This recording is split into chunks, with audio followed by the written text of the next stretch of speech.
Homes RI, Katie, for this invitation to the platform on the conversation about housing.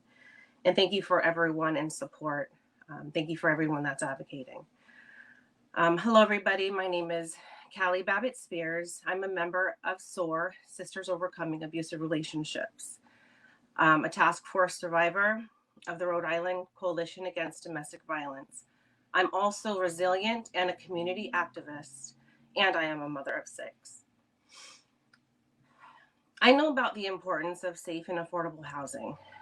As a child, there was domestic violence within my family, which resulted in instability in my housing situation. There were times I had a home, and there were times that my family and I had to live out of a car. I was in and out of foster homes. At the age of 8, I was placed with my aunt and uncle. I so badly wanted to feel that where I lived was safe and stable. And when the search for home for as a child was difficult in itself, I so badly wanted to feel like where I lived was home. And this is when my search for a place to call home began. When I was 20, I moved to Rhode Island and met my now ex-husband. His family was close by. They had a nice home, beautiful on a beautiful land. And they were also so very welcoming. I thought we'd have a family together and live happy and stable. After we had our first child, we moved into a house together. The property was private, isolated and surrounded by his family. In that house is where the abuse began.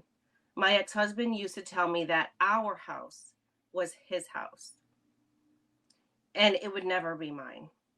He acted as if he acted on this, and this was very true. I was not able to make any decision about talking to him. I was not able to make decisions without talking to him. I was very independent before meeting him, and it felt like that was being taken from me. Gradually, I also began to experience financial abuse. It escalated over the years. My ex-husband told me that my job was to stay home and to raise our children. That's what his mother did. And that's what was expected of me. This isolated me even further and essentially trapped me. As our family grew and the abuse escalated, I feared staying with him, but I also feared losing him because we were dependent on his income. I was living in his house. If I left, I would not have been able to afford rent on my own. He had assaulted me many times in front of the children, but I was very fearful of being homeless and living in a vehicle with my children if I left. I had no support. His family wouldn't support me. They witnessed some of the violence, but didn't identify it as abuse. They didn't want to believe that they raised an abuser. The day I left, I had to make the hardest decision of my life. I fled to a local domestic shelter, having to leave all but one of my children. It was the infant. They only had space for me and my infant. After staying at the shelter for a while, I found an apartment that had enough rooms for me and all of my children. I knew my ex-husband would find me there. It was a small town, and this was the only low-income community there. Having this apartment, even though it wasn't completely safe for me and the children, it was my first step towards getting my kids back and my independence, which I eventually did. My abuser found me. He asked me, well, where else would you have gone? Since he knew where we lived, he was able to stalk me and physically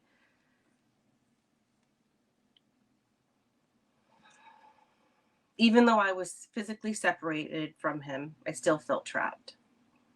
But he continued to try to control me. He claimed that the community where we lived in, the only one was within my price range. wasn't a good environment for the kids and dragged me into court many times to try to regain custody. Because of the lack of affordable housing options available to me, I had to choose between a roof over me and my children's heads and safety. No one should have to choose between safety and a roof over their head.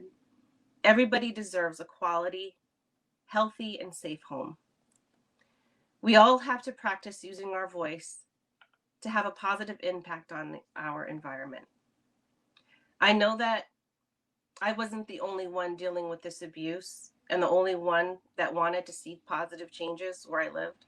That's what pushed me to do more for my community. I spent that year investing in my community. I wanted to invest in my self-confidence and in my kids and in our housing. I wanted to do something to make better for other people. Through organizing the community, I found where I belonged. I spent a year building relationships with tenants and seeing what our communities